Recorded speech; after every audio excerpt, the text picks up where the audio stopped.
Varicose veins తో బాధపడుతున్నారా? దసరా సందర్భంగా ఉచిత కన్సల్టేషన్, సర్జరీపై 20% వరకు డిస్కౌంట్. రమగారు నమస్తే జయ. రమగారు, విక్రమ బేతాళ కథలు కొంత గ్యాప్ వచ్చింది కదా, ఉమ్, మళ్ళీ ఏమన్నది ఒకటి చెప్పుకుందామా? చెప్తా. పట్టుబదలిన విక్రమార్కుడు మళ్ళీ శ్మశానం లోపల నడిచాడు. చెట్టెక్కి కళేబరాన్ని భుజం మీద వేసుకున్నాడు. రోడ్డు వైపుకి నడవడం మొదలుపెట్టాడు. బయటికి ఈ కళేబరాన్ని ఆశ్రయించుకుని ఉన్నటువంటి మన భేతాళుడు పక్కపక్క నవ్వాడు. రాజా, నీ ఓపికకి మెచ్చుకుంటున్నాను అని. మొన్న ఎవరో అడిగారు, ఆ కళేబరం ఎవరిది అని. ఎవరిదో తెలియదు. ఏ కళేబరం ఉన్నా దాన్ని ఆ భేతాళుడు ఆశ్రయించి ఉంటాడని చెప్తారు. సరే, నీకు మార్గాయాసం తెలియకుండా ఒక కథ చెప్తాను అన్నాడు. పూర్వం ఒక ఊళ్ళో దేవదత్తుడు అని ఒక ఆయన ఉండేవాడట. ఇతను చాలా దానశీలి. అడిగిన వాళ్ళకి లేదనకుండా దానం చేసేవాడు. దానాలు చేసేవాడు. సంపాదన ఉండేది వాళ్ళకి. పొలాలు, దొడ్లు, తోటలు, డబ్బు గిబ్బు దశకం అన్నీ ఉండేవి పాపం. కానీ దానాల వల్ల ఏమైంది, సంపాదన తక్కువ, దానం ఎక్కువ అయ్యి క్రమంగా డబ్బులు అడుగంటిపోయినాయి. డబ్బు లేదు. ఎవరైనా వచ్చి ఏదైనా అడిగితే ఇవ్వాలని ఉంటుంది ఆయనకి. అడిగారో ఇచ్చేయాలి, కానీ లేదు పాపం. లేదు. చాలా దిగులు పడిపోయాడు.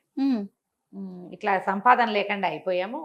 పొలాలేమో పండలేదు. పొలాలన్నీ అమ్మేసి డబ్బులు తెచ్చుకుంటే ఎవరైనా అడిగితే అందులో 10, 20, 25 ఇచ్చేస్తాడు. ఓకే. భార్య ఏమనేది కాదు. 3, 4 పిల్లలు ఉన్నారు ఆయనకి. సరే, మెల్లిగా వాళ్ళ పెద్ద మేడ కాస్త చిన్న ఇల్లుగా, తర్వాత గుడిసెగా మారిపోయింది.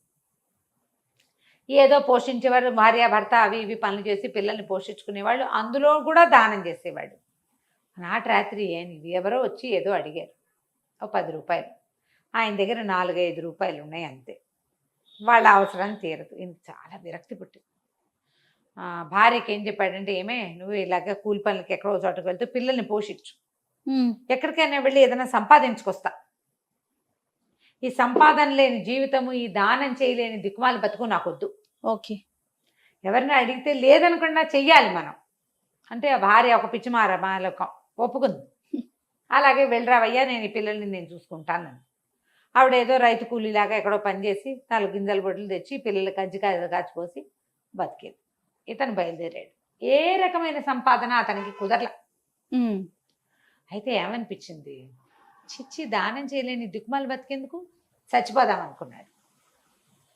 ఒక ఎవరి వాకిట్లోనూ ఉన్న గడ్డితాడు ఒకటి సంపాదించి, ఒక చక్కటి చెట్టు ఒకటి ఉంది దారిలో, దాని దగ్గర కూర్చున్నాడు.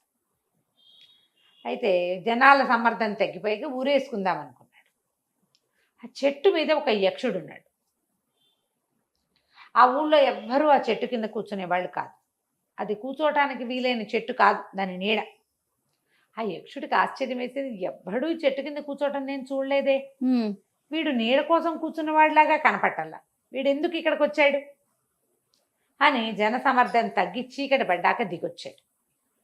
అబ్బాయి, ఎవర్రా నువ్వు, ఏమిటంటే, నా పేరు దేవదత్తుడండి. మరి నేను ఇట్లాంటి వాడిని. దానం చేయని బతుకు కూడా ఒక బతికేనా బాబు, అందుకని చచ్చిపోదాం అనుకుంటూ గడ్డితాడు తెచ్చానండి అని తాడు చూపించాడు. యక్షుడు అన్నాడు, అయ్యో, నీలాంటి వాడు చావకూడదురా నాయన. సిబి, దదీజీ, కర్ణుడు వీళ్ళంతా ఈ పనులే చేశారు.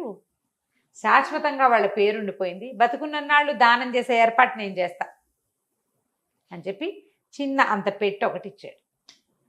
నువ్వు దానం చేయడానికి ఎప్పుడు కావాలంటే అప్పుడు చేయబెట్టి తీసుకో, నీకు డబ్బులు దొరికితే దానం చేసుకో అని చెప్పి ఇచ్చేసాడు. ఆశ్చర్యపోయాడు. పెట్టి చేత్తో పుచ్చుకొని బయలుదేరాడు. దారిలో ఎవరో ముష్టివాడి బాబు అని చేయి చచ్చాడు. ఈ దేవదత్తుడు పెట్టి తెరిచి పెట్టిలో చేతి పెడితే గుప్పెడి నిండా రూపాయలు వచ్చాయి. తీసి ఆ ముష్టివాడి చేతిలో పెట్టాడు. సంతోషంగా ఉంది. ఎంత సంతోషం వేసిందో. సరేనని ఇంటికి వెళ్ళిపోయాడు. ఏదో ఊరు వచ్చాడుగా, ఇక నడుచుకుంటూ వచ్చాడు.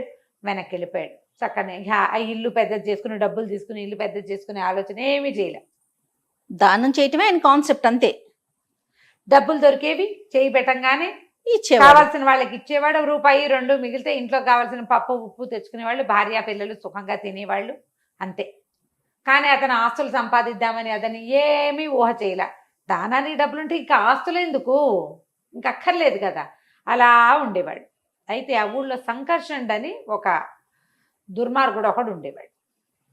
వాడు ఎప్పుడో ఓసారి ఇలా వెళ్తూ ఎవరో డబ్బులు పుచ్చుకుని వీళ్ళ ఇంట్లో నుంచి వస్తుంటే చూశాడు. ఏమిటి ఏదైనా బాకీ ఇవ్వడానికి వచ్చారంటే కాదండి, నాకు 100 రూపాయలు అవసరమైంది, దేవదత్తుడి దగ్గరికి వస్తే ఆయన ఇచ్చాడు అన్నాడు. దేవదత్తుడే మాస్టివాడు, ఎప్పుడో ముష్టిబతికి అయిపోయింది వాడిది, డబ్బంతా ఏనాడో పోయింది, పొలాలు అమ్మేశాడు, మా బాబాయే కొన్నాడు పొలం అంతా, బంగారం వాళ్ళ ఆవిడ ఎప్పుడో అమ్మేసింది, వీడెవడికో 100 రూపాయలు ఇచ్చేంత దేవదత్తుడికి ఎక్కడుంది సీను, అలా ఆలోచించాడు. అంత లేదు ఇతనికి, ఉండడానికి వీల్లేదు. మనకి తెలిసే ఆస్తులు పోయినాయి, బంగారాలు డింగారాలు అన్నీ పోయినాయి. ఏమిటో చూద్దామని వెళ్ళి, ఏమైంది దేవదత్త, ఒక 50 వరహాలు కావాలోయ్, అవసరం ఉంది, మళ్ళీ ఇచ్చేస్తాలే అన్నాడు. ఇవ్వటం ఎందుకన్నా, నీకు కావాలంటే నేను ఇవ్వను అని లోపలికి వెళ్ళి డబ్బులు తీసి ఇచ్చాడు. ఆశ్చర్యపోయాడు. ఎక్కడిది అని అడిగితే బాగోదు, ఊరుకున్నాడు. అక్కడి నుంచి వారా వీరా ప్రతి వాళ్ళని వీళ్ళింటికి పంపేవాడు. 5 కావాలి, 10 కావాలి, 3 కావాలి, 2 కావాలంటే ఎవరు వెళ్ళినా డబ్బులు తెచ్చేసుకునేవాళ్ళు. తనే 1-2 సార్లు అవసరానికి వెళ్ళాడు, వచ్చేసినాయి. ఇది కాదని ఓ రోజు నిలదీశాడు. నాయన దేవదత్త, నీ దగ్గర ఆస్తి అంతా పోయింది కదా, ఎక్కడివి ఇవి ఎక్కడివంటే, ఒక యక్షుడు ఒక పెట్టిచ్చాడు, ముందు దేవుడు దయ అన్నాడు, వీడు ఒప్పుకోలే. ఓ పెట్టిచ్చాడు, ఆ పెట్టెలో చేయి పెడితే డబ్బులు వస్తాయి అంటే, ఇంకా నయం, నాకు ఇప్పుడు 100 రూపాయలు కావాలి, ఎక్కడ తీసివ్వు నువ్వు అన్నాడు. అతను ఆ పెట్టె తీసుకొచ్చి పెట్టెలో చేయి పెట్టి 100 రూపాయలు తీసిచ్చాడు. ఆశ్చర్యపోయాడు సంకర్షణుడు, ఎంత బాగుంది, ఈ పెట్టె కొట్టేయాలి. ఆ రోజు రాత్రి మర్నాడు రాత్రి వీళ్ళింట్లో చేరి పెట్టి కొట్టేశాడు. ఇంటికి తీసుకెళ్ళాడు, చేయి పెట్టాడు, ఏమీ లేదు. పెట్టి తెరిచి చూస్తే పెట్టె ఖాళీ, పెట్టె అంత బాక్స్ అట్టపెట్టెలాగా ఉండదు. ఇక దాన్ని విసిరిగొట్టాడు, దానికి సొట్ట కూడా పడలా. పొయ్యిలో పడేశాడు, కాళ్ళ అది కాలదు, సొట్ట పడదు, విరగదు, ఏమీ అవదు. అది చెక్కతో చేయలే, లోహంతో చేశారు, అదేం లోహమో మనకు తెలియదు. ఆటక మీద పడేశాడు. కానీ ఈయనకి పగ తీరలా, ఆ సంగతి దుర్మార్గుడు కదా. కొంతమంది అలా ఉంటారు, మనకెందుకు అని అనిపించదు, దొంగ బుద్ధి, పాడు బుద్ధి అనమాట. ఏం చేశాడు, మహారాజు దగ్గరికి వెళ్ళి లోపల అక్కడ తెలియజేశాడు. దేవదత్తుడని ఒకడు ఉండేవాడు, పూర్వం బహుదానపరుడు, వాళ్ళ తాత మా నాన్న కూడా దానపరులే, వాడు ఇప్పుడు కూడా దానాలు చేస్తున్నాడు. అతని దగ్గర దానం పుచ్చుకున్న వాళ్ళందరినీ పిలిపించారు. పిలిపిస్తే అందరూ మాకు ఇచ్చాడండి అన్నారు.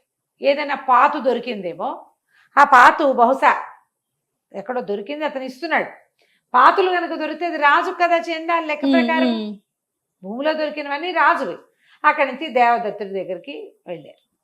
వెళ్ళి మంత్రి గారు వెళ్ళి అడిగాడు, ఏమండి ఒక 10 రూపాయలు మీరు దానాలు చేస్తారో 10 రూపాయలు దానం చేయండి అంటే, చాలా దిగులుగా మొహం పెట్టాడు దేవదత్తుడు. నేను దాకా చేశానండి, నా అదృష్టం నా నుంచి తప్పిపోయింది, ఎవరో పట్టుకుపోయారండి అన్నాడు. ఈయన రండి రాజుగారి దగ్గరికి అని పిలిపించారు. పిలిపించేసరికల్లా ఏం జరిగింది, ఏమిటి, నువ్వు ఎట్లా చేయగలిగావంటే, దేవదత్తుడు అబద్ధాలు చెప్పేవాడు కాదు, విషయం చెప్పేశాడు. ఫలానా రోజు ఒక యక్షుడిని కలిశాను, ఆయన నాకు పెట్టించాడు, దానం చేసుకో అన్నాడు, దానాలు చేసుకుంటున్నా, 2 రోజుల క్రితం నాటి రాత్రి పోయింది, నువ్వెవరికి చెప్పావు అని అడిగారు. వీళ్ళు సంకర్షణుడికి చెప్పాను అని ఇతను దేవదత్తుడు చెప్పేశాడు. చెప్పేసరికల్లా ఇంకేముంది, సంకర్షణుడి దగ్గరే ఉండుంటుందని 4 సైనికులు తీసుకెళ్లి మంత్రి గారు సంకర్షణుడికి కొంచెం దయాశుద్ధి చేశాడు. అతను అటక మీద దాచిన పెట్టి తీసుకొచ్చి ఇచ్చేశాడు.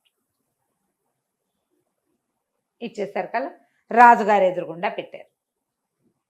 దేవదత్తుని పిలిచి, ఇది నీదేనా అంటే, ఇది నాదేనండి అని సంతోషించాడు. పెట్టిన కళ్ళకు అతుకున్నాడు. ఏది వీళ్ళందరికీ దానం చేయంటే, అతను ఇట్లా అందులో చేయబెట్టి తీసి అక్కడ ఉన్న సైనికులందరికీ తలా 1 గుప్పెడు రూపాయలు ఇచ్చారు. రాజుగారు ఆశ్చర్యపోయారు. ఇది చాలా మహిమాన్వితమైన పెట్టె, ఇది నా ఆస్తి, నాది ఇది, ఎందుకంటే మా రాజ్యంలో నీకు లభించింది కాబట్టి, ఇవాళ నుంచి నువ్వు రాజుగారి కొలువులో ఉద్యోగివి, నీకు కావాల్సిన జీతం బత్యం మేము ఇస్తాం, పెట్టి నీకు ఇల్లు వాకిలి మేము ఇస్తాం, పెట్టి ఇక్కడే పెట్టి ఖజానా నింపు నువ్వు దీంతో అని చెప్పి దాన్ని చక్కగా పూజ గీజ చేసి ఖజానాలో పెట్టి ఓ 10 సంచులు రెడీ చేశారు. 10 మంది సైనికులు సంచులు కూర్చొని ఉంచున్నారు. దేవదత్తుడు నిర్ఘాంతపోయాడు, ఏం చేయాలో తెలియదు, రాజాజ్ఞ మీరలేడు. సరే కూర్చున్నాడు, పెట్టి తెరిచి చేయి పెట్టి చూస్తే ఏమీ లేదు అందులో, రాలా.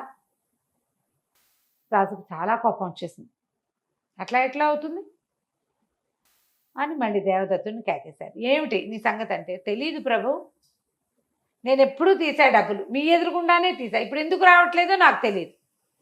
అంతేగా, నువ్వు ఇదివరకు తీసా 100% తీసా, సంకర్షణుడికి ఇచ్చా, మీకు కూడా ఇచ్చా కదా. మంత్రి గారికి ఏమనిపించిందంటే, ఇది ఇలా దౌష్యానికి లొంగే వ్యవహారం కాదు, ఇందులో ఏదో ఒక కిటుకుంది. దేవదత్తుడిని అడిగాడు, అయ్యా మీరు ఏ ఏ అవసరాలకి ఇందులో నుంచి డబ్బు తీశారు అంటే, నేను ఎప్పుడూ అవసరాలకు తీయలేదండి, దానం చేయాలని తీసేవాడిని.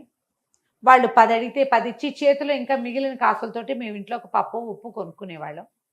నేనేం ఆస్తులు ఏర్పరచుకోలేదు ఆ డబ్బులతోటి అని దేవదత్తుడి వ్యవహారం అంతా పరిశీలించాడు మంత్రి.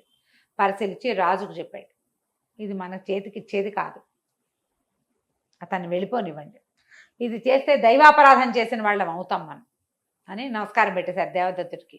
నీలాంటి వాడి నువ్వేనైనా ఇంటికి వెళ్ళిపోను.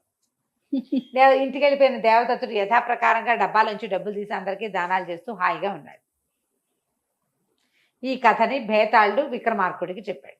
అడిగాడు, రాజా, దేవదత్తుడు తీయగలిగిన డబ్బులు రాజుగారి ఖజానా దగ్గర ఎందుకు తీయలేకపోయాడో చెప్పు అనగానే రాజు చెప్పాడు, వరాలు వేరు, శక్తులు వేరు. దేవదత్తుడికి లభించింది శక్తి కాదు, వరం. అది అతని యందు అతని దాన గుణమునందు మాత్రమే ప్రతిఫలిస్తుంది. దాని ఫలితం ఎప్పుడు ఇస్తుంది? అది ఆయన దానం చేయదలుచుకుని బుద్ధితో చేయబెడితే వస్తుంది. అంతేగాని రాజుగారి బొక్క తినపడానికి, మంత్రి గారి భార్యకి నగలు చేయించడానికి ఎందుకు వస్తుంది? అందులో అదే కదా, అది శక్తి. ఎక్కడి నుంచైనా గాల్లోంచి తీయగలిగేది శక్తి. దేవదత్తుడికి లభించింది కేవలం వరం మాత్రమే, అతన్ని సంతోషంగా ఉంచడానికి, అతని దాన గుణాన్ని తృప్తిపరచడానికి యక్షుడిచ్చింది. మంత్రికి ఆ విషయం అర్థమైంది కాబట్టి పంపించేశాడు అన్నాడు. ఈ సమాధానం కరెక్ట్ కదా? అంతే. భేతాళుడికి ఎంతో నచ్చింది. చాలా బాగా చెప్పావు, కానీ నువ్వు మౌనభంగం చేసావు కాబట్టి నేను వెళ్ళిపోతున్నాను అని కళేబరంతో సహా లోపలికి ఎగిరి వెళ్ళిపోయాడు. కథ కంచికి మనం ఇంటికి. సూపర్. నమస్తే రమగారు. నమస్తే.